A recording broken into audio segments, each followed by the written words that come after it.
Bonjour, ici Bruno d'Investimo Club, bienvenue dans cette vidéo. Aujourd'hui, nous allons voir le cas soumis par Fabien qui cherche à acheter et diviser une maison dans le département de la Gironde. C'est parti!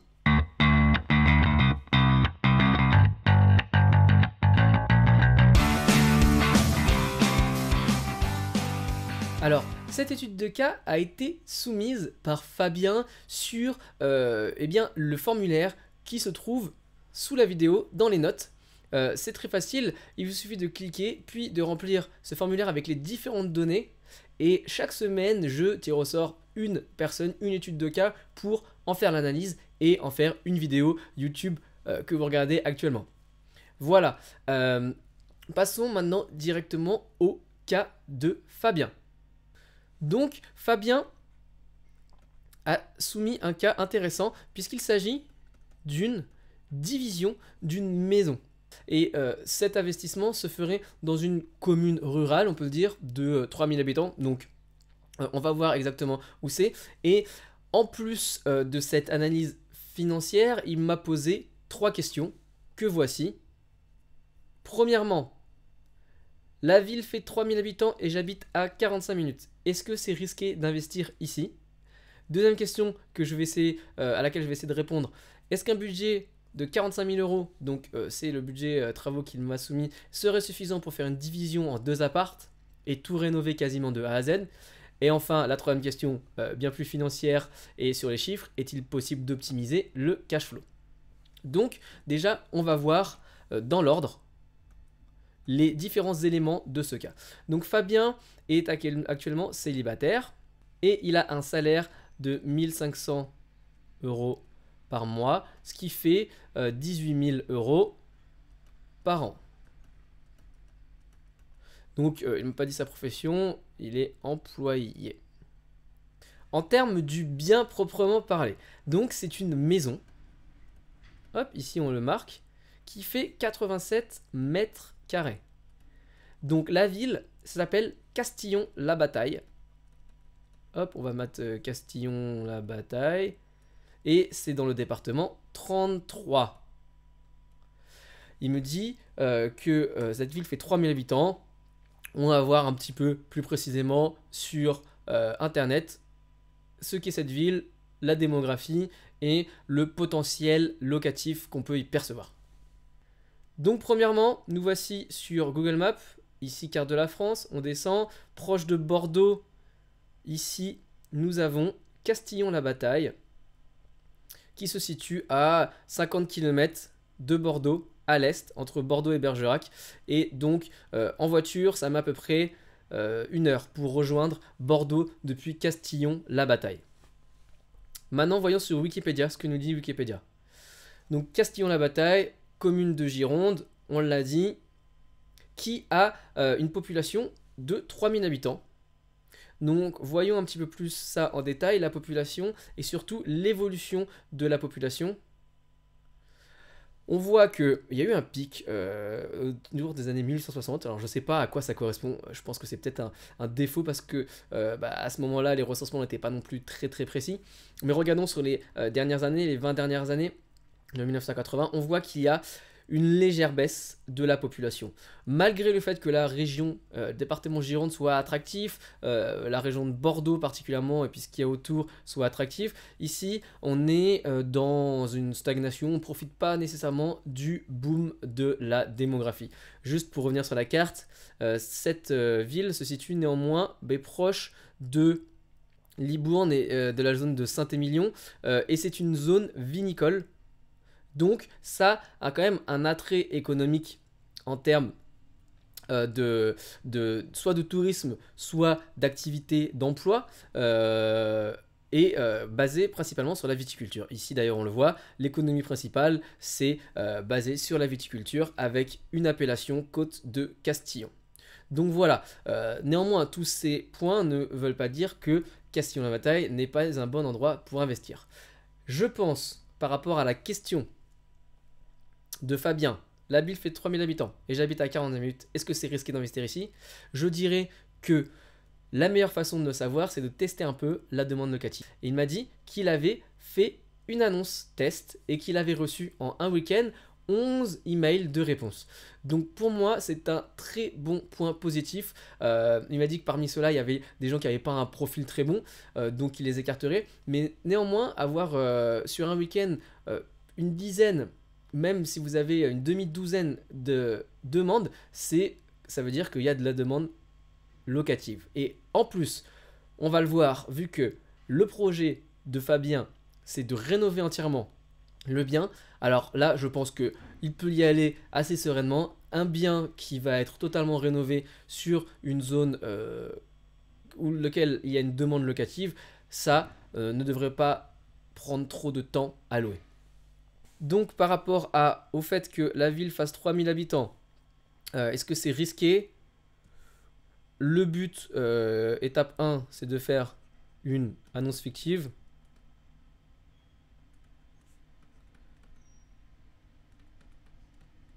Et d'essayer d'avoir supérieur à 5 réponses en 3 jours. Ici, c'est le cas. Donc, je pense que on est plutôt bon. Étape 2, rénover. Rénover à neuf. Et là, on peut y aller sereinement. Donc continue un peu les chiffres de l'investissement. Le prix de ce bien, il est de 47 000 €. Et les travaux estimés par Fabien pour rénover et diviser cette maison en 2 appartements, donc j'imagine des appartements T2 ou T3, c'est de l'ordre de 45 000 €. Avec un bien divisé en 2 comme ça, il espère obtenir 2 fois 380 €, ce qui signifie 760 € hors charge. Avec eh bien 50 € de charge en tout, 25 € par appartement, donc 50 € de charge. La taxe foncière de ce bien aujourd'hui est de 1050 €. Pas de charge de copro. Et la PNO, il l'a estimé à 100 € par an. Il va gérer en direct, donc pas de frais d'agence et ni de loyer, de garantie loyer impayé. Donc, deuxième question, on peut y venir maintenant. Est-ce que avec un budget de 45 000 €, ça serait suffisant pour faire une division en 2 appartements? Donc si on prend 45 000 € ici, ça fait à peu près 90 mètres carrés, ce qui ferait un chiffre de rénovation d'environ 500 € par mètre carré. C'est pas beaucoup comme budget de rénovation, mais néanmoins, je pense que c'est possible de trouver les artisans qui vont réaliser une rénovation au goût du jour, en cassant tout et en reprenant tout pour aller 20-25 000 € par appartement T2. Donc, possible. Et le mieux, c'est bien sûr de faire des devis, faire 3 devis pour un petit peu jauger de la pertinence de cette estimation, de cette hypothèse de travaux. Donc on continue sur les chiffres. Et là maintenant les chiffres du financement, avant de lancer la simulation et d'essayer de dire comment on peut optimiser le cash flow. L'apport, eh bien Fabien souhaite mettre 0 € d'apport. Et le prêt qu'il pourrait obtenir, c'est 20 ans à 1,75 plus 0,4% d'assurance. Et eh bien, il souhaite faire cet investissement en direct, en nu. Voilà. Mettons tous ces chiffres dans la moulinette rendement locatif. Rendement locatif, c'est quoi? C'est le simulateur qui permet de vraiment, de façon exhaustive, de voir les tenants et aboutissants d'un investissement immobilier. Donc nous voici sur rendementlocatif.com. D'ailleurs, vous pouvez retrouver directement le lien dans les notes de la vidéo. Je vous recommande vraiment ce logiciel, il est très complet et puis il est mis à jour perpétuellement avec les nouvelles lois, etc. Ça, c'est quelque chose qui bouge très vite, donc c'est toujours bien d'avoir un logiciel à jour. Prix du bien 47 000 €, travaux 45 000. Castillon-la-Bataille, 760 € loyer par mois, les charges de 50 € et la taxe foncière de 1050 €. Donc, ici, on met au déficit foncier réel les revenus nets 18 000 € pour une part fiscale, comme on l'a dit. Au niveau de financement, 0 € d'apport, 20 ans à 1,75 plus 0,4 d'assurance. Ensuite, on déroule les paramètres avancés. Le bien est acheté en direct sans agence, donc 0% de frais d'agence à l'achat. Et puis, propriétaire non occupant, 100 euros. On fait tourner la simulation pour voir le résultat. Alors voilà, nous voici sur le résultat et excellente surprise. Le bien affiche un cash flow positif de 204 euros par mois. Donc c'est plutôt très bon. On voit d'ailleurs le score invest ici de 10 sur 10. Lorsqu'on va dans la case rendement, on obtient un rendement brut avec cet investissement de 9,31, en dessous de 10%, mais pourtant on a réussi à avoir un beau cash flow. Et ça, c'est notamment dû au fait que, eh bien, avec le montant de travaux effectués, il y a du déficit foncier, ici on le voit, pendant au moins 6 ans. Donc déficit foncier qui permet de réduire l'impôt à zéro, clairement, sur cet investissement pendant 6 ans. Ce qui fait qu'on a bien cash flow par année de plus de 2000 euros chaque année, donc ce qui fait à peu près 200 euros par mois. On va dans l'onglet cash flow, évolution sur la durée, et ici c'est ce qu'on voit bien, 200, 204, 206 euros. Après, à partir de la 6 et 7e année, lorsqu'il n'y a plus de déficit foncier, on tombe à un cash flow qui est nul. 2 euros, 1 euro. Donc voilà, ça c'est toujours bien de voir sur la longueur pour voir comment se fait l'imposition dans la vie totale de l'investissement. Donc, on regarde juste la case investissement pour voir rapidement les chiffres. Donc on a bien le 47 000 euros plus 45 000 euros de travaux ici. Les frais de notaire à 4 000 euros qui vont être financés par la banque pour une mensualité de 500 euros. On vérifie juste si la règle des 70% des loyers est respectée. Ici, on voit que l'emprunt sans l'assurance représente 478 sur 760 euros de loyer. On est à 62,8% du total des loyers en emprunt mensuel. On est bien donc sous la barre des 70% qui est un critère important pour la banque. Alors, comment essayer d'optimiser ce cash flow ? C'est effectivement la question à 1000 euros que Fabien me demande. Et c'est la troisième question ici. Comment essayer d'optimiser le cash flow ? Premièrement, on peut se dire que, eh bien, une petite surface T2 comme ça, on pourrait le mettre en LMNP pour essayer d'optimiser la chose. J'ai donc fait cela et juste changé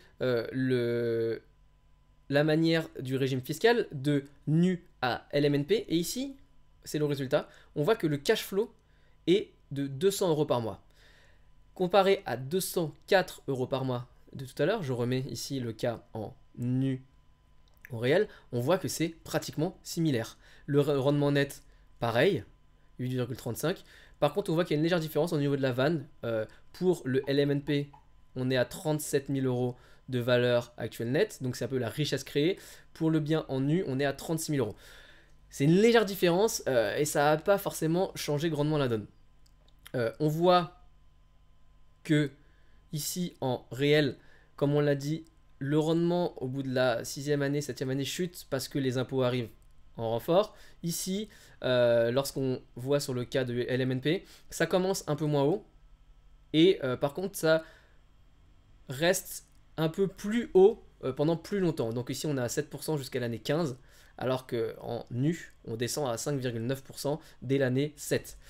Donc voilà, juste à savoir, avec le LMNP ce sera peut-être un peu plus lissé et on paiera un peu moins d'impôts chaque année, alors qu'avec la situation du réel on paiera 0 impôts supplémentaires les premières années, mais après on va payer des impôts.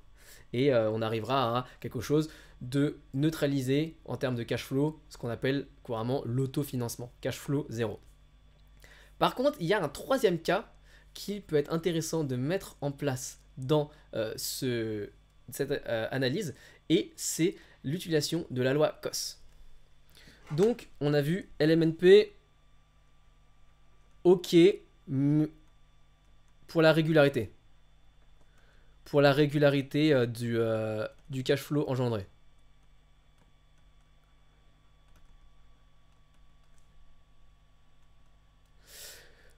Le deuxième point, c'est la loi COS. Qu'est-ce que c'est que cette loi? C'est une loi qui reprend les anciens dispositifs Borloo anciens ou Besson anciens, qui propose aux propriétaires bailleurs de louer leurs biens à un prix plancher, à un prix plafond, pardon, c'est-à-dire sans dépasser un certain loyer, pour des gens ayant un revenu maximum. Et en faisant ce geste un petit peu social, eh bien, l'État vous octroie un avantage fiscal. Donc, on va aller sur le site de l'ADIL, l'Agence départementale de l'information au logement de la Gironde, pour voir quels sont les tenants et aboutissants de ce dispositif loi COS dans le département. Voilà, il s'appelle également loi abordable, dit COS, et qu'est-ce que ça permet de faire? Eh bien, ça permet d'obtenir une déduction de 15 à 85% des revenus locatifs si l'on souscrit à ces règles et que l'on souscrit à cet dispositif. Donc ici, nous, on est en zone C. J'ai fait une petite recherche. Les zones A bis, B1, c'est les zones dites tendues. Ici, on est dans une zone donc non tendue, une zone C. Et on voit que pour obtenir ce dispositif, la seule manière, c'est d'avoir une intermédiation locative. On voit ici un petit astérix, petit 1. On descend pour voir ce que représente ce petit 1.